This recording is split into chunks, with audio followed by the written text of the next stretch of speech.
Assalamualaikum warahmatullahi wabarakatuh. Perkenalkan, saya Sri Arfikawati Bauwa dari kelas B Pendidikan Sejarah, Fakultas Ilmu Sosial Universitas Negeri Gorontalo. Dalam video kali ini saya akan mereview jurnal yang berjudul Perkembangan Manusia Pra-Aksara di Indonesia. Jurnal yang saya review kali ini adalah tulisan dari Slamet Sujud Purnawanjati tahun terbit 2013 dan jurnal ini sudah memiliki nomor ISSN. Menurut Slamet Sujud Purnawanjati, perkembangan manusia pra-aksara di Indonesia merupakan awal kebudayaan bangsa Indonesia. Jadi dengan mempelajari perkembangan masa pra-aksara, kita dapat memahami awal pertumbuhan kebudayaan bangsa Indonesia.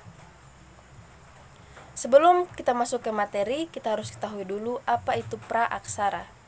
Jadi pra-aksara adalah zaman di mana manusia belum mengenal tulisan. Dalam jurnal yang saya review kali ini ada 3 bagian penting yang akan dibahas. Yang pertama, periodisasi sejarah atau periodisasi masa pra-aksara yang terdiri dari model teknologi, model sosial ekonomi, dan lingkungan alam.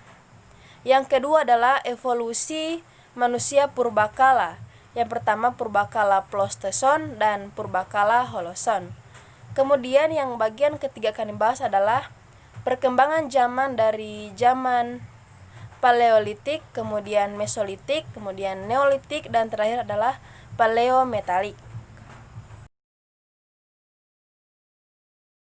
Nah, yang pertama kali kita bahas adalah periodisasi sejarah model teknologi. Yang pertama kali mengemukakan periodisasi prasejarah adalah C.G. Thomson dari Denmark pada tahun 1836. Ide Thomson ini disebut Der Air System atau sistem 3 zaman, yang membagi zaman menjadi zaman besi, zaman batu, dan zaman perunggu. Kemudian berkembang menjadi 4 zaman dan tersusun menjadi 5 zaman. Sedangkan Indonesia, prasejarah dibagi dalam beberapa tingkat teknologi yang lebih mengutamakan perkembangan kebudayaan material, yang terdiri atas zaman Paleolitik, kemudian Mesolitik, Neolitik, dan Paleometalik. Kemudian ditambahkan 1 zaman khusus yang sejajar dengan zaman Neolitik dan Paleometalik yang disebut sebagai tingkat megalitik. Nah, model periodisasi yang kedua adalah model sosial ekonomi yang membahas tentang kehidupan sosial dan kehidupan ekonomi masyarakat pada masa pra-aksara.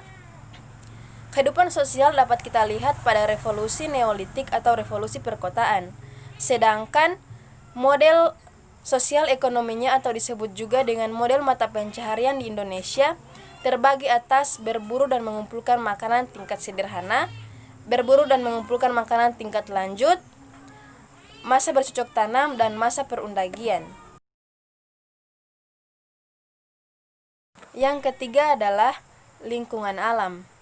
Nah, lingkungan merupakan unsur yang paling penting pada kelangsungan kehidupan manusia pada masa pra-aksara, karena manusia pada zaman itu masih sangat menggantungkan hidupnya pada alam. Hubungan yang begitu dekat antara manusia dengan alam ini membawa konsekuensi bahwa manusia harus senantiasa beradaptasi dengan lingkungan tempat tinggalnya. Jadi kita beralih ke bagian yang kedua, yakni manusia purbakala.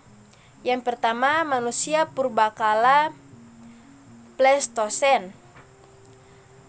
Di Indonesia atau lebih tepatnya di Jawa sudah dihuni oleh 4 genus spesies manusia, yakni Megatropus paleojavanicus dan Pithecanthropus erectus kala Pleistosen bawah, kemudian Pithecanthropus erectus dan Pithecanthropus soloensis kala Pleistosen tengah, kemudian Homo soloensis di kala Pleistosen atas dan Holosen bawah.